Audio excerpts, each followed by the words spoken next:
Sarah was driving alone on the empty highway, her car slicing through the cold December night. She had left campus late, eager to surprise her family by arriving a day early for the holidays. The snow was falling gently, painting the trees and roadsides in a quiet blanket of white. It was a peaceful drive, until she saw the woman standing on the side of the road. The hitchhiker was dressed all in white, her long dress fluttering slightly in the wind. Her hair, dark and damp, clung to her pale face. Sarah hesitated. Her parents had always warned her about picking up strangers, especially on such lonely roads, but something about the woman looked desperate. Sarah slowed down and pulled over. As the woman approached the car, Sarah noticed how fragile she seemed, like a porcelain doll on the verge of breaking. "Where are you heading?" Sarah asked, forcing a smile. The woman didn't answer immediately. She simply stared, her eyes a deep, unsettling blue. Finally, she spoke in a soft, lilting voice. "I need to get home." Sarah nodded, unsure of what to say. "I can take you a bit further at least. It's cold out there." The woman climbed into the passenger seat without another word, and they drove in silence. Sarah tried to make small talk, but the woman's replies were short and cryptic. It wasn't long before the atmosphere in the car became tense and uncomfortable. The radio played static and Sarah's phone had no signal. Sarah stole glances at her passenger, who sat perfectly still, staring out the window. It was like she wasn't entirely there, lost in some other world. The road stretched on, with no signs of civilization in sight. Then, the woman spoke suddenly. "Do you believe in ghosts?" The question sent a chill down Sarah's spine. I don't know. I've never really thought about it." "I do," the woman said, her voice distant. "Sometimes they're trapped. Sometimes they just want to go home." Sarah felt uneasy. She gripped the steering wheel tighter, her knuckles turning white. She hadn't noticed it before, but the temperature in the car seemed to have dropped. She glanced at the heater. It was on full blast, yet it felt as if they were driving through ice. "You look just like her," the woman whispered, almost to herself. "Like who?" Sarah asked, her voice trembling. The woman turned her head slowly, fixing Sarah with an icy stare. "The girl who left me." Sarah's heart raced.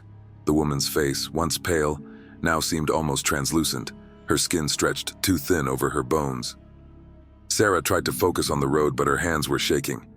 "Stop the car," the woman demanded, her voice suddenly sharp and commanding. "What? Why?" "Stop the car!" the woman screamed, her voice echoing unnaturally inside the small vehicle. Sarah slammed on the brakes, the car skidding slightly on the snow-covered road. The woman flung open the door and stepped out into the night without another word. She didn't close the door behind her. She simply walked away, disappearing into the darkness. Sarah sat there, panting, her mind spinning. She quickly shut the door and locked it, her hands trembling as she fumbled to put the car back in drive. She sped off, her heart thudding in her chest. But as she drove away, she glanced in the rearview mirror and froze. The woman was sitting in the back seat, her eyes wide, her mouth twisted into a cold smile. "You left me," she hissed, her voice now an unnatural growl. Sarah screamed, swerving the car violently. She looked back, but the back seat was empty again. She pulled over, her breath coming in ragged gasps. Tears streamed down her face as she realized the car was filled with the faint, ghostly scent of roses. For the rest of the journey, Sarah kept glancing in her mirrors, but the woman never reappeared. When Sarah finally reached her parents' house, she stumbled out of the car, her legs weak. The next morning, she found something strange on her passenger seat, a single white rose, wilted and cold. Jason had been hitchhiking across the country for months. It was his way of finding freedom after a messy divorce, a chance to clear his head and reset his life. But now, stranded on the outskirts of a small, decaying town, he was beginning to regret his choices. His feet were sore, his phone was dead, and he was miles away from the nearest gas station. Just as the sun dipped below the horizon, he saw headlights approaching. It was an old, unmarked van, its paint chipped and its windows darkened. Jason stuck out his thumb, hoping for a lift. The van slowed, and the driver's window rolled down. The man inside was in his late 40s with greasy hair and a thick beard. He smiled, revealing a set of uneven yellow teeth. "Need a ride?"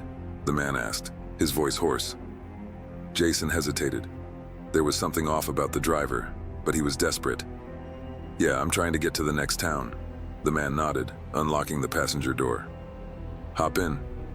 Jason climbed inside, immediately hit by the stench of stale cigarettes and something sour he couldn't quite place. He looked around. There were no seats in the back, just a pile of old blankets, ropes, and what looked like a toolbox. The dashboard was littered with fast food wrappers, and a small cracked TV screen was embedded where the radio should have been. "So where you from?" the driver asked as they started moving. "New York," Jason replied, trying to keep the conversation light. He noticed that the driver never really looked at him, his eyes fixed on the road with an unsettling intensity. The man grinned again, but it didn't reach his eyes. "City boy, huh? You won't find much of that out here."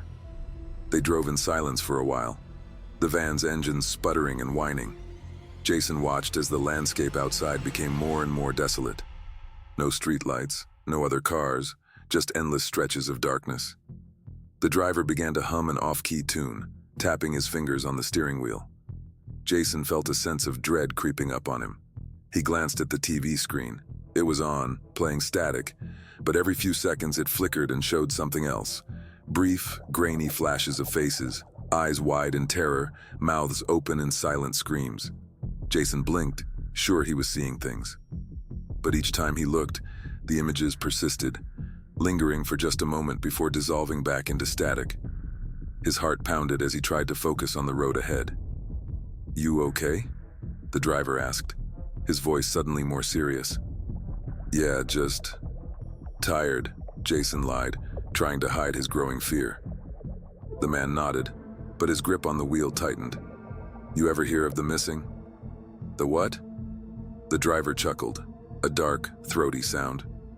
"People who disappear. Hitchhikers mostly. They get in a car with the wrong person and are never seen again." Jason's stomach turned. He glanced at the driver's face, which was now half lit by the eerie glow of the TV screen. "You shouldn't believe everything you hear." The driver's smile faded.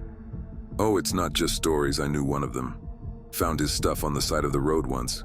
Shoes, clothes, wallet. All there, but no body." Jason's skin crawled. He looked down at the floor, noticing for the first time the dark stains on the van's carpet. Blood? He couldn't be sure, but his instincts screamed at him to get out. "I think I need to get off at the next stop," Jason said, trying to sound calm. "No stops on this road," the driver replied flatly.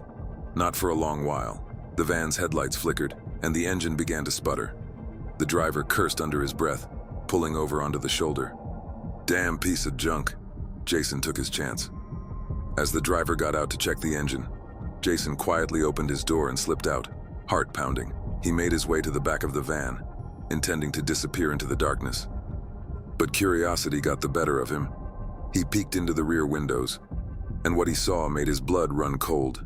There were photos taped all over the inside of the van, hundreds of them. Pictures of people, all taken from the passenger seat, all looking terrified. Jason recognized some of the faces from the flickering TV screen. His own photo was there too, freshly taped in the center. Jason backed away, his breaths ragged.